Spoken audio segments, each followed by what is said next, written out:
Commander Kim Jun pressed his palm against the cold metal of the viewport, staring into the endless black of space. The stars looked different now. Where once he had seen the warm glow of 1,000 civilizations, now he saw only empty points of light scattered across the void like forgotten memories. "How long has it been?" he asked quietly. Lieutenant Park Hannah checked her console, her fingers moving across the holographic display with practiced efficiency. 72 hours since the last communication from the Altarian sector, sir. 4. That, we lost contact with the vegan colonies, then the Rigel trading posts. Kim nodded slowly. He had served on diplomatic missions for 15 years, ever since humanity had first achieved faster-than-light travel and joined the galactic community. In all that time, he had never experienced anything like this spreading silence. It felt wrong, like watching lights go out one by one in a great city until only darkness remained. The bridge of the UES Defiance hummed with quiet activity. His crew worked at their stations with focused determination, but Kim could sense the growing tension beneath their professional calm. They all knew something terrible was happening, but none of them understood what. "Sir." Ensign Choi Dan called from the communications station, his young voice cracking slightly. "I'm detecting an emergency beacon. It's weak, but it's definitely there." "Put it through," Kim ordered. Moving to the center of the bridge, the main screen flickered to life, showing static and interference. Slowly, a face emerged from the digital snow. Kim's breath caught in his throat as he recognized Ambassador Lee Wook, Zenthari diplomat who had become a close friend during the peace negotiations 2 years ago. Lee's normally calm features were twisted with terror. His golden skin, typical of his species, had turned pale, and his large dark eyes darted frantically, as if watching for something just outside the camera's range. "Commander Kim," Lee's voice came through broken and distorted. "If you receive this message, you must warn Earth immediately. They call themselves the Harvesters, ancient machines that have slept for millions of years in the dark spaces between galaxies." Kim felt his hands clench into fists. He had heard whispers of ancient technologies from the oldest species in the galaxy, but he had always dismissed them as legends. "They don't destroy civilizations the way we understand destruction," Lee continued, his voice becoming more urgent. "They collect them. Every mind, every consciousness, every soul is preserved forever in their vast network. The worlds are left empty, but the people become part of something else entirely." The transmission wavered, and for a moment Lee's face dissolved into static. "Aye." When it cleared, Kim could see tears streaming down his friend's face. "I can hear them in my mind," Lee whispered. "The voices of billions of beings they have taken over the millennia. They're all still there, still conscious, but trapped in an endless digital existence. They call it mercy, call it salvation from the pain of mortal life." The signal began to fade, but Lee pressed closer to the camera, his eyes locking with Kim's across the vast distance of space. "Don't let them take Earth, my friend. Don't let them take humanity. Fight them, even if it seems impossible. Some things are worth dying for, rather than living forever as a prisoner in your own mind." The transmission cut to static, then to silence. The bridge remained quiet for a long moment. Kim stared at the empty screen, feeling as if he had just witnessed the death of everything he thought he understood about the universe. Sir Parkana said softly, "The star charts are updating." Kim turned to look at the tactical display. System after system was changing from green to red to black. The Zenthari homeworld, which had been bustling with commercial traffic just days ago, now showed no signs of life at all. The trading stations around Altair Prime registered as empty hulks drifting in space. "How many?" Kim asked. 47 star systems have gone silent in the past week," Hannah replied. "And the pattern is moving toward the inner galaxy. Toward Earth." Kim closed his eyes for a moment, trying to process the magnitude of what they were facing. Entire civilizations, billions of thinking beings, reduced to silence in a matter of days. And now this ancient evil was turning its attention toward humanity. "Navigation," he called out. "Set course for Earth. Maximum burn. I want us in Sol System as fast as this ship can carry us." "Sir," came the reply from the helm. "Communications, send a priority alert to Earth Command. Tell them we have a code black situation. Tell them the stars are falling silent, and we may be next in line." As the Defiance jumped to hyperspace, its engines straining against the fabric of space-time itself, the long-range sensors detected massive energy signatures moving through the void like predatory shadows. They were heading directly toward human space. Following the same trajectory that had already consumed half the known galaxy, Kim stood alone on the bridge as the stars streaked past in rivers of light, wondering if he was racing toward humanity's salvation or simply arriving in time to witness its end. Captain Song Min floated in the command chair of his battlecruiser, watching the radar screen with growing dread. 3 months had passed since Commander Kim Jun's desperate warning reached Earth. Then now the moment everyone feared had finally arrived. "Contact at the edge of the solar system," reported Lieutenant Park Hannah from her position at the sensor station. "Multiple ships dropping out of hyperspace near Pluto's orbit." Song felt his stomach twist as the first images came through on the main screen. The ships emerging from the swirling energy of hyperspace were not the alien monstrosities he had expected. Instead, they were achingly familiar. "Those are Zenthari cruisers," whispered Ensign Choi Don from the communications station, his young face pale with shock. "I can see the royal markings on the hull. That's Ambassador Lee's flagship, the Golden Dawn." Song stared at the elegant curves of the alien vessels as they moved through space with deadly purpose. He had visited those same ships during the peace negotiations, had shared meals with their crews, had learned their songs and customs. Now they hung in the darkness like weapons pointed at Earth's heart. More ships appeared, Altarian destroyers with their distinctive blue energy fields, vegan medical vessels that had once carried supplies to refugee worlds, even the massive Carillion transport ships that had helped evacuate civilians from border conflicts. "Sir," Choi Dan continued, his voice breaking slightly, "I'm detecting human technology integrated into their systems. They've been modified, enhanced, but the basic designs are exactly the same as the ships we knew." Song closed his eyes for a moment, trying to push down the wave of grief that threatened to overwhelm him. These were the ships of their friends, their allies, their trading partners. Vessels that should have been protecting innocent worlds were now bearing down on Earth with hostile intent. "How many ships in the first wave?" he asked quietly. 37 confirmed contacts," reported the tactical officer. "But sir, there are more energy signatures coming through. A lot more." Song opened his eyes and looked around the bridge of his own ship. The hastily assembled Earth Defense Fleet consisted of 47 vessels. Everything humanity could gather in 3 months of desperate preparation. Military ships, converted cargo haulers, even a few luxury yachts fitted with weapons. It was a pathetic force compared to what was approaching. "All ships," Song announced over the fleet communication channel. "This is Admiral Song Min. You can see what we're facing.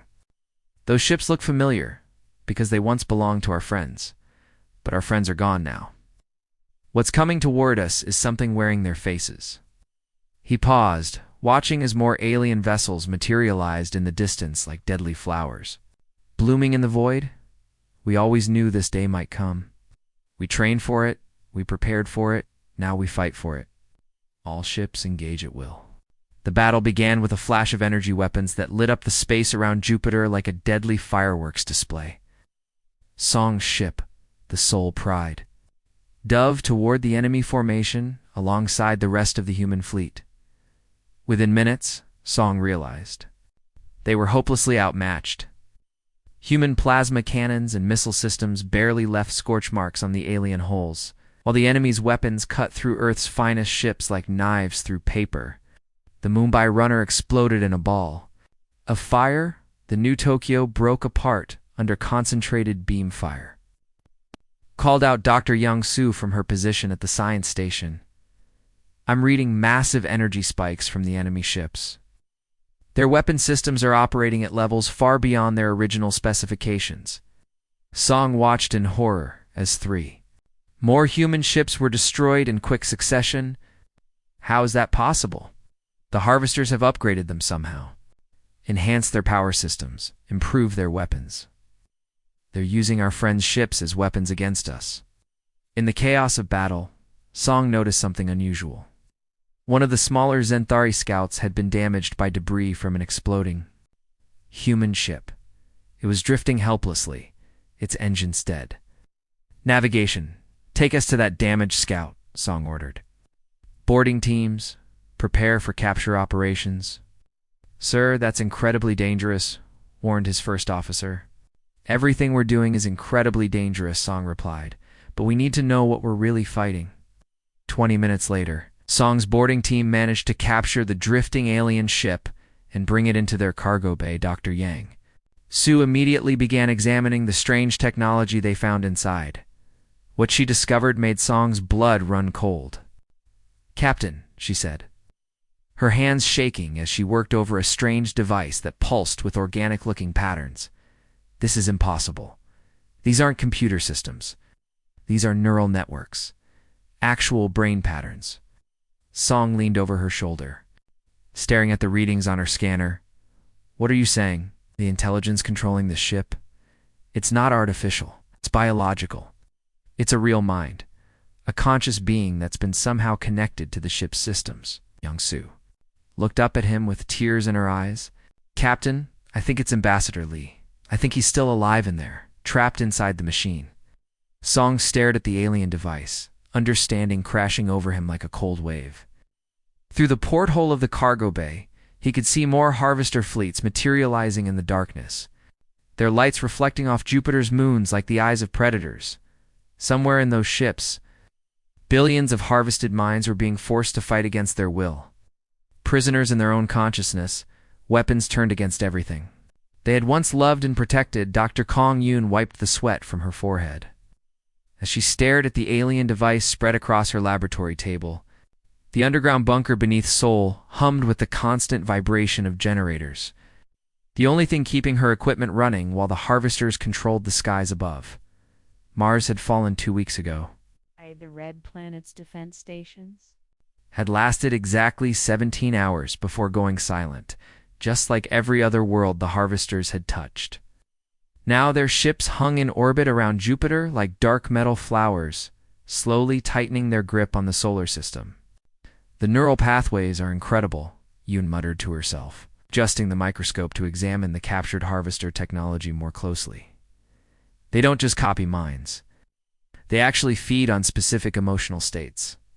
The door to her laboratory hissed open, and Captain Yoon Tae limped inside, his uniform torn and bloodied from another hit-and-run attack against the enemy forces. His left arm was in a makeshift sling, but his eyes still burned with fierce determination. "Now what?" "Have you found?" he asked, settling into a chair beside her workstation. Ian activated the quantum communication link, connecting to the emergency council meeting taking place in hidden bunkers across the globe. Faces appeared on her screen, military commanders, scientists, politicians, all of them looking exhausted but unbroken. "The collection process isn't random," she began, her voice steady despite the magnitude of what she had discovered. "The harvesters don't just take minds, require a specific psychological state first.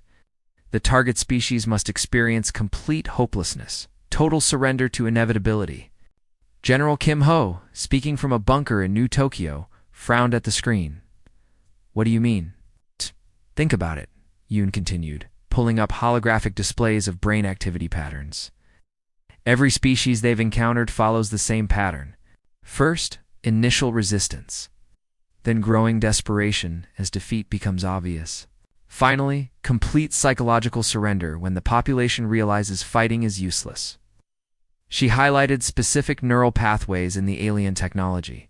"This is the key. They literally feed on despair. The moment a species accepts that resistance is hopeless, that survival is impossible, the harvesters can complete their collection process. Despair creates the neural pathways they need to transfer consciousness into their network." Captain Yoon shifted in his chair, wincing from his injuries. "So what makes humans different?" Yoon smiled for the first time in weeks. "That's what's driving them crazy. Look at these reports." She pulled up data streams from around the world. Instead of the expected panic and collapse, human populations were displaying something entirely unexpected. In London, civilians had organized volunteer fire brigades to help soldiers fight harvester drones. In Mexico City, children were making weapons out of playground equipment. In Mumbai, elderly citizens had formed communication networks to coordinate resistance activities. We're not following their pattern, Yoon explained. When other species see overwhelming force, they surrender. When humans see overwhelming force, we get angry. The quantum link crackled with an incoming transmission. Park Su's face appeared on screen, broadcasting from somewhere in the captured territories around Jupiter. His image was grainy and distorted, but his voice was clear. Dr. Kong, you need to hear this. The harvesters are confused. They've started giving human prisoners more freedom than any other species they've captured. What do you mean? Asked General Kim. They keep expecting us to break down to accept our fate and stop fighting. But humans in the work camps are sabotaging equipment, organizing escapes, even comforting other prisoners from different species. The harvesters can't understand why we won't surrender. Park's image flickered as he moved to avoid detection. Yesterday, they brought in a group of Altarian prisoners who had completely given up. Within 6 hours of being placed with humans, those same Altarians were helping to plan a breakout attempt. The harvesters had to separate all human prisoners because we were somehow making other species regain hope. June felt her heart racing as the pieces fell into place. They've dealt with millions of species over millions of years, but they've never encountered anything like human stubbornness. Captain Yoon laughed, despite his pain. My grandmother used to say that Koreans are too stupid to know when they're beaten. Maybe that's true for all humans. It's more than stubbornness, Yoon realized, her mind working furiously. Species they've encountered was logical.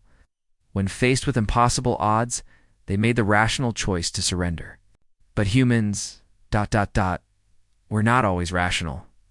She pulled up historical data on her screen. Look at our own history. How many times have humans fought impossible battles? How many times have we refused to surrender even when defeat was certain? Thermopylae, the Alamo, Stalingrad, the Warsaw Ghetto Uprising. We have hundreds of examples of humans choosing to fight even when victory was impossible. General Kim nodded slowly, because sometimes fighting is more important than winning. Exactly. But, exclaimed, harvesters can't process that concept. Their entire system is based on species that value survival above everything else. But humans value things more than just staying alive. We value freedom, dignity, the right to make our own choices, even bad ones. Above ground, the sound of explosions echoed through the bunker as Captain Yoon's soldiers continued their guerrilla war against an enemy that possessed overwhelming technological superiority. By every logical measure, the fight was hopeless. But as Yoon looked around at the faces on her screen, she saw something the harvesters had never encountered in millions of years of conquest. A species that became more dangerous when cornered, more creative under pressure, more united in the face of extinction.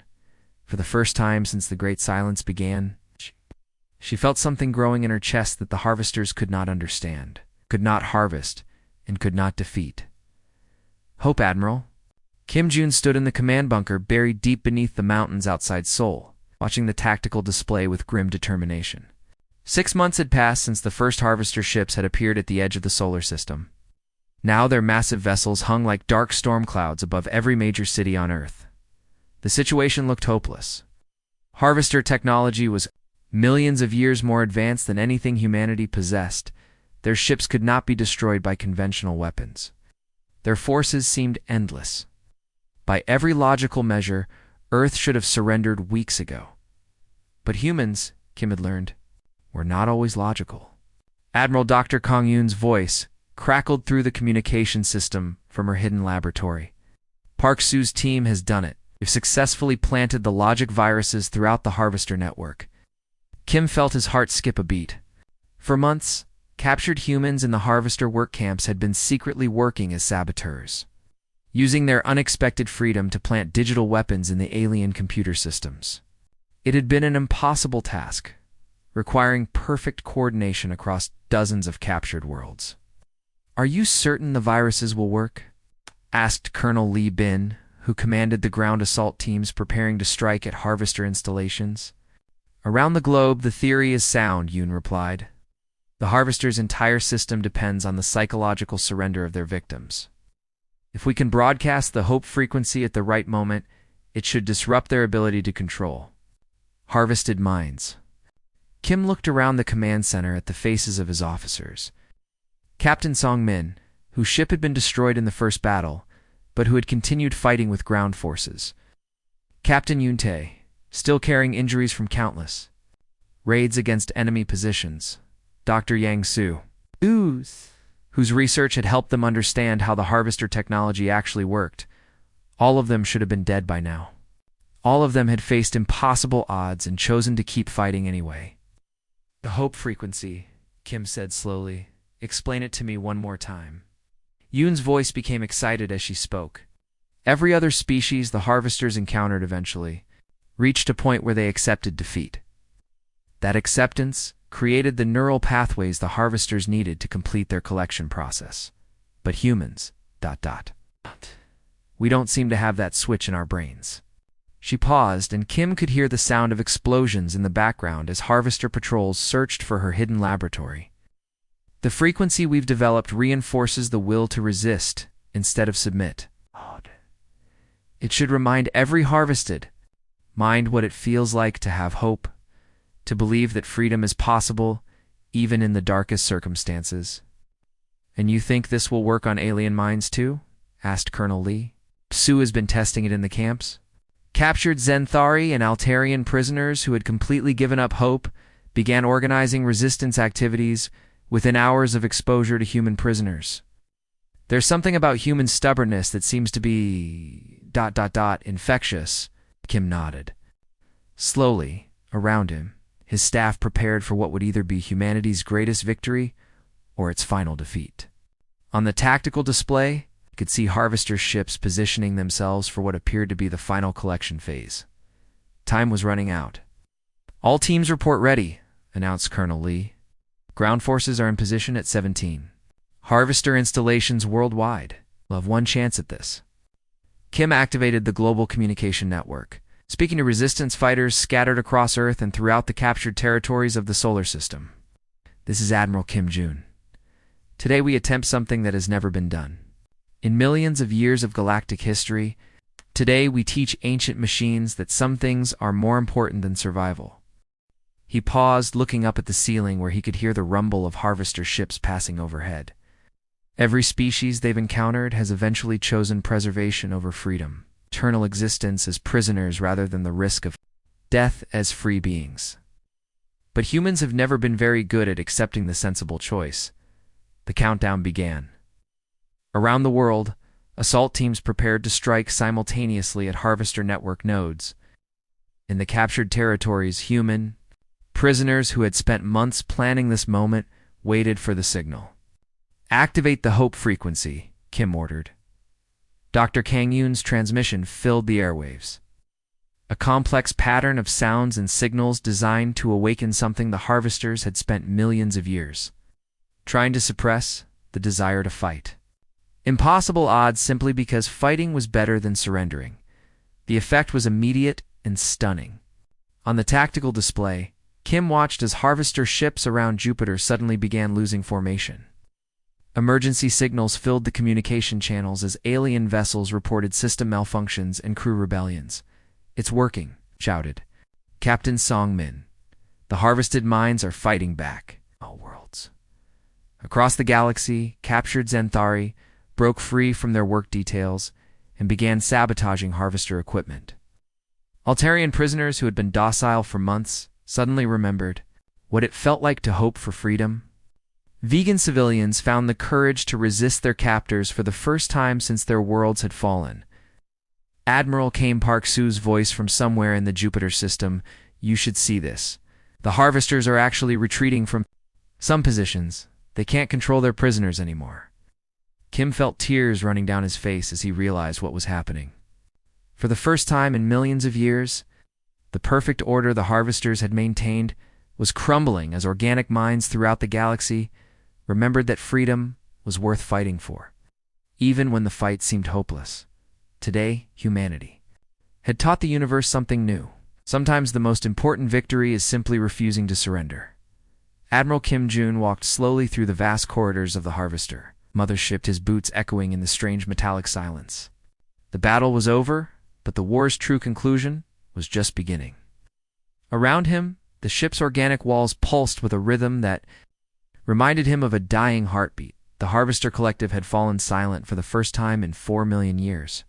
Their perfect order, maintained across countless galaxies, had crumbled when faced with something they could not understand: the human refusal to accept defeat. Admiral, came Dr. Yang Su's voice through his communicator.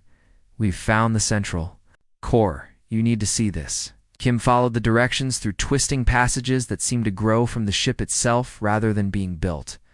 As he walked, he passed chambers filled with floating spheres of light, each one containing the consciousness of a harvested being. Billions upon billions of minds, all preserved in digital amber for eternity. The central core took his breath away. It was like standing inside a vast cathedral, but instead of stone pillars, towers of pure energy stretched up into darkness. Each tower contained thousands of consciousness matrices, glowing softly with the thoughts and memories of entire civilizations. "My God," Kim whispered, staring up at the endless rows of preserved minds at the center of the chamber. A group of larger matrices pulsed with different colors. As Kim approached, he realized these were different from the others. Older, more complex. "These are the first ones," Dr. Yang explained, consulting her scanner. "The very first species the Harvesters encountered. They've been here for 4 million years." Suddenly, the matrices began to glow brighter, and voices filled the air around Kim. Not words, but pure thought, transmitted directly into his mind. "We were dying," the voices said, overlapping like a chorus of ghosts. "Our star was growing cold. Our world was ending. They offered us eternal life, preservation beyond the reach of time and death." Kim felt the ancient sadness in those voices, the weight of millions of years of existence without purpose. "We thought we were choosing wisely," the chorus continued. "We thought immortality was better than extinction, but we were wrong. We became the first prisoners in our own salvation." "You can choose differently now," Kim said aloud, his voice carrying clearly in the strange acoustics of the chamber. "The hope frequency has broken their control systems. You can return all these minds to life, to their bodies, to their freedom." Ancient voices were quiet for a long moment.